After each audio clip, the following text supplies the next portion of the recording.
As part of a global day of action to protest inaction at addressing and reversing climate change, a large contingent of students from Burn Burton Academy marched down Main Street in Manchester on Friday, September 20th, to take part in a rally at the town green. Students who received parental permission were allowed to attend the march. A little over 100 students received such permission to attend. The remaining students attended classes as usual. What made this day of action and striking unusual was that the impetus for it came largely from students and young people who face concerns that the climate and environment face severe and imminent degradation unless steps are taken to reverse the trends towards an increasingly warmer planet, which they fear will render large tracts of the world uninhabitable and cause increasing and unsustainable pressures that are ecological, political, and economic. The march and the rally that followed, which coincided with many others like it across the globe, were a prelude to a Climate Action Summit meeting scheduled for Monday, September 23rd, at the United Nations in New York, where world leaders were expected to take part in a wide-ranging discussion of energy use and climate change. Once there at the town green, the students joined up with a large group of older residents, as well as other area students, who had come to show their support and their own concerns about an ever-warming planet.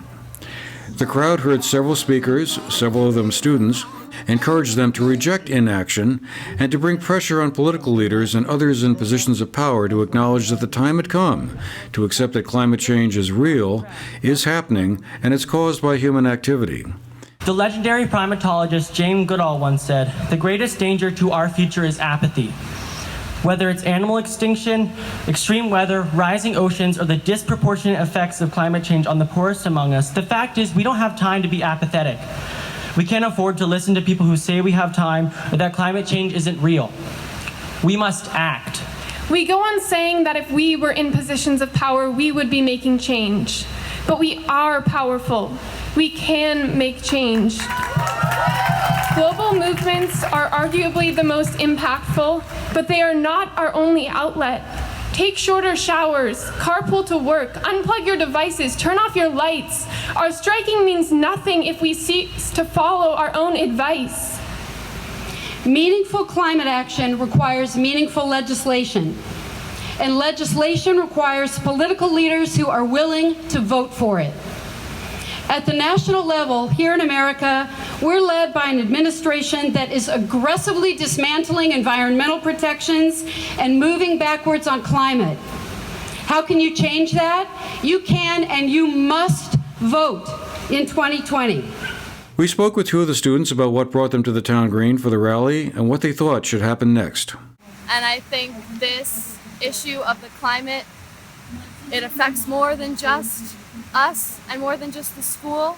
It affects the world, and I took that as a higher priority today to be here. Yeah, because in the end, while education is like super important, it doesn't matter if we're all like gone in 30 years. And it's just, I think it's so important for as many kids possible to be here, to show our support and to show that we believe in this, because we can believe in it and not participate and not be represented.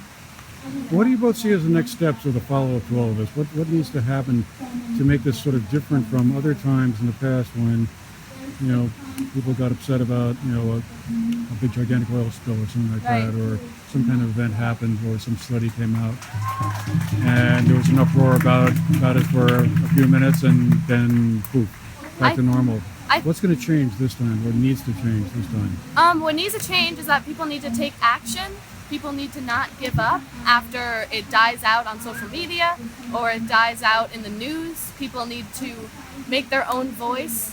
They need to make it represented in the media and represented in our communities, and they need to not give up, because this isn't an issue that will go away. I think people who don't face like issues derived from climate change on a daily basis kind of see the big news reports, see the big outrage on media, and like pay attention to it then, but once it dies out, like it's almost like it doesn't exist anymore because it doesn't affect them on a daily basis. And so what's really important is to keep mind of that, to keep mind that like no matter how you are in your life, no matter like if it's nice outside, like stuff is happening, and that you have to be aware of that, and you have to do more than just maybe like, I don't know, post a post about climate change on your story every once in a while, because that does very little.